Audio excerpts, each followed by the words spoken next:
écoutez Europe 1, il est 9h30, le journal des médias avec Thomas Joubert. Bonjour Thomas. Bonjour, à la une ce matin, NT1 des programmes, l'émission Vie ma vie. Une séquence de Touche pas à mon poste pose problème au CSA et Gérard Rolls ne partira pas sur le Dakar cette année. Et on commence avec la déprogrammation de Vie ma vie sur NT1. La chaîne de la TNT a décidé de déprogrammer en dernière minute l'émission présentée par Estelle Denis. Les 2 épisodes prévus demain soir en prime time seront remplacés par Super Nanny. Les audiences de Vie ma vie étaient trop faibles, 215 000 téléspectateurs, seulement 1% du public la semaine dernière. Vie ma vie sera désormais programmée le dimanche à 1h05 du matin. Il faut dire que cette nouvelle version n'a pas convaincu les téléspectateurs et en plus la présentatrice Estelle Denis a quitté précipitamment NT1 pour rejoindre D8. Touche pas à mon poste, mise en garde par le CSA. Le Conseil supérieur de l'audiovisuel n'a pas apprécié une séquence diffusée le 3 septembre dernier dans l'émission de Cyril Hanouna.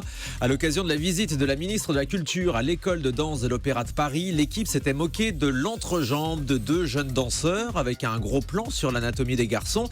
Problème, il s'agissait de garçons mineurs dont le visage n'avait pas été flouté, donc parfaitement reconnaissable. C'est le directeur adjoint de l'Opéra de Paris qui avait saisi le CSA. Le Conseil a noté que les chroniqueurs de l'émission avaient tenu des propos moqueurs et humiliants vis-à-vis des élèves. Par ailleurs, D8 n'avait pas obtenu d'autorisation pour la diffusion de cette image.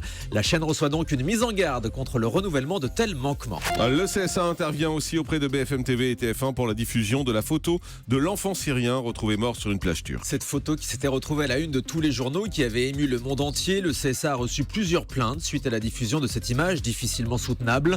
Mais les sages estiment que la photo a été correctement contextualisée par les chaînes de télé. Si aucun manquement grave n'a été relevé, le CSA a tout de même alerté TF1 et BFM TV. Selon le Conseil, la chaîne d'info et le magazine 7 à 8 n'ont pas suffisamment averti les téléspectateurs du caractère difficilement soutenable donc de cette image. France Télévisions écarte Gérard Rolls du Dakar. Pour la première fois depuis 1994, le journaliste ne commentera pas le prochain rallye raid qui partira au mois de janvier, qui sera diffusé sur les antennes de France Télé comme d'habitude. Gérard Rolls est remplacé par Lionel Chamoulot. En revanche, on retrouvera bien Gérard Rolls sur le Tour de France l'été prochain. M6 lance une 2e saison de son concours de couture présenté par Christina Cordula. Oui, l'émission Cousu Humain, elle revient dès le samedi 2 janvier en fin d'après-midi. La saison 1 avait bien fonctionné, c'était une des surprises de l'année dernière. De nouveaux amateurs de couture vont donc être en compétition avec notamment l'épreuve de customisation. On écoute Christina Cordula au micro européen de Maxime Rioux. Ils font des trucs incroyables. La customisation, c'est transformer des trucs, par exemple, un peignoir horrible des années 70 en velours synthétique dans un truc style. Donc, on a vu des transformations incroyables. Par exemple, faire une robe à partir d'un bijou. Et toujours des choses qui sont mettables et des choses qui sont à la mode. Et moi aussi, je donne les conseils là-dessus.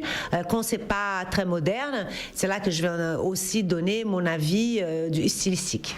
Christophe de Chavannes de retour en Access Prime Time début janvier sur TF1. La chaîne relance le jeu Wishlist, la liste de vos envies qu'on avait vu cet été. Il remplacera Money Drop à partir du 4 janvier à 19h.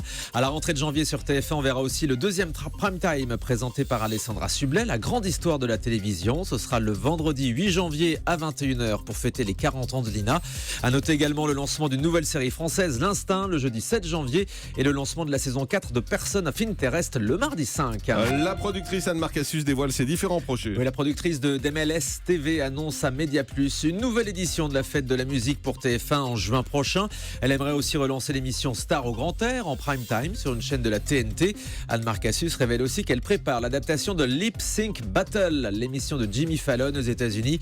C'est un programme où les invités sont invités à mimer des chansons en playback. Et puis les chaînes vont rendre hommage à Daniel Balavoine à l'occasion des 30 ans de sa disparition. La première à dégainer, ce sera France 3 le mercredi 30 décembre avec un documentaire de Didier Varro intitulé Je me présente, je m'appelle Daniel. W9 proposera aussi un documentaire sur le chanteur le mercredi 5 janvier à 20h55 baptisé Vivre ou survivre. Et enfin TF1 prépare là une grande soirée qui devrait être diffusée le 9 janvier, une émission spéciale tournée au Zénith de Paris, présentée sans doute par Vincent Cerruti dans laquelle on retrouvera tous les tubes de Daniel Balavoine.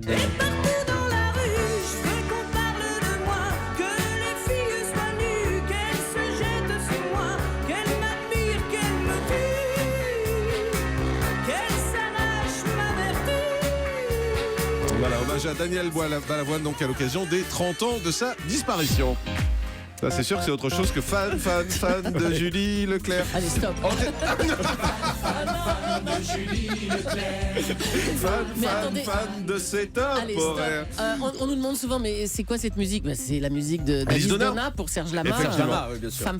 bien Parole, sûr. Antoine Gogois. On termine avec le chiffre du jour. Allez, 10 comme les 10 ans de l'amour. Et dans le pré, l'émission fêtera cet anniversaire le 4 janvier à 20h55. C'est encore une nouvelle déclinaison. Donc, Karine Le Marchand a réuni cette fois quelques-uns des couples qui se sont formés grâce au programme d'émission. Merci beaucoup Thomas Joubert. Ça marche aussi avec vous. Fan de Thomas Joubert. Ça Ah oui. arrive.